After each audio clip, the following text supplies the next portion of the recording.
Okay, y'all, end times are here. The days of old are over. Airbnb is officially implemented by September, 15.5%. They will be adding that to all reservations of all kinds everywhere in the freaking world. Now, why is that important? Previously, it was only 3% for us property management software users, software enjoyers. It was already 15.5%. It changed over in April. But I guarantee that 90% of the people in Gainesville have not been enjoying this fact that they aren't paying 15.5%. And guess what? In a month's time, you're about to get it. All right? So let's talk about, I don't know, let's just talk about it.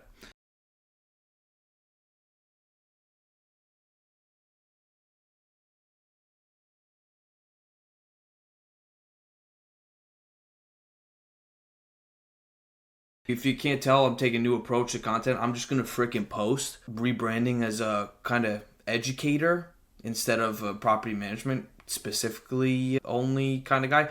I got a treasure. I got a trove of information I'm just trying to share to the masses here in Gainesville. So let's all win together. Let's just talk about this fee change, right? Okay, got a nice little bolded points here. Tried to do the scripts, but they don't really appeal to me. Okay, old model versus new model. Now, old model, 3%. We paid 3%, and I believe the guest service fee was passed on to the guest, right? It was like 14 to 16%, some crazy amount. Long story short, Airbnb's trying to get back market share. A lot of people during the pandemic and stuff, they're printing money, free money, or maybe after the pandemic, but printing money on these short-term rentals. You see it everywhere over Florida, probably everywhere in the country. I'm sure you could think of an example of it. If you're from a different part of the country, you're probably just in Gainesville if I'm lucky, right? So anyway, basically a lot of hosts that didn't understand the game put their Airbnb on and they sucked. And people are moving away from Airbnb.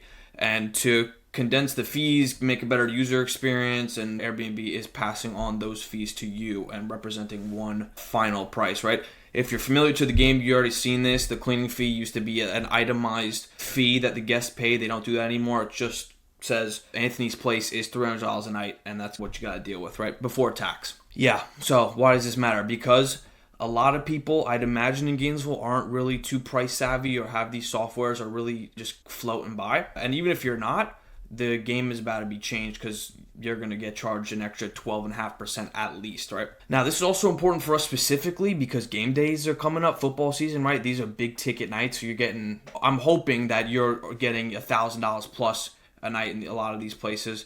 If you're not, that's a whole separate issue, but forget that for now. You're taking off $150, an extra $120 off right before you pay anything else, which is a lot, which is significant. Especially for new investors, I'd imagine that people that didn't buy homes in Gainesville 15 years ago, people that are buying 6-7 years ago probably not even feeling this, but whatever. Either way, big chunk, big deal, big whatever. Let's move on. Just talking about the timeline. Yeah, basically, we already talked about that, why this matters in Gainesville. We already talked about it too. Look at me, I'm so intuitive. What doing nothing actually costs. I'm sure we understand that if you charge $100 a night, you were retaining 97, now you're getting like 84.5, right? Something like that. It's simple math. I'm sure you understand why this is bad for you. What to actually do. Okay, so here's what you should actually do, right? Number one, you can't just raise your prices 15.5% because the math doesn't math, right? That I'm sure you could figure that out as well. I think it's approximately 18 or 19%. You'd have to increase your base price or whatever across the board to level out for that. So you should at the very least do that. Another thing you can do, start going on other OTAs, online travel agencies, Vrbo, Booking.com, do direct bookings, get yourself involved in all that sort of stuff. I think it is a popular misconception that these other platforms don't have very significant fees, but in my experience, I even was a believer of that, but sometimes I'm looking at how much I'm paying out to Vrbo, and like they don't do a really good job of like breaking it down and letting me know. But let me tell you, it seems pretty significant, the percentage that they're taking off the top as well. There must be some weird checks and balances because like people pay more on the platform, those less, but I don't freaking know. All I know is Airbnb is late to the game on this one, I feel, and it's only significant because they're the market maker, right? They're a majority of the volume that short-term rentals do, right? So whatever.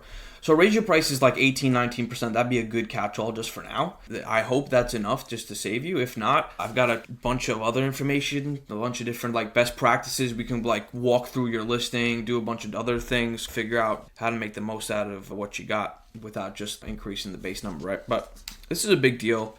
This is more just as a warning for people to understand what is to come, especially for game days, stuff like that. And I feel like I've done a shit job with this recording, but we're going to go for it anyway. All right, look at the hair right there.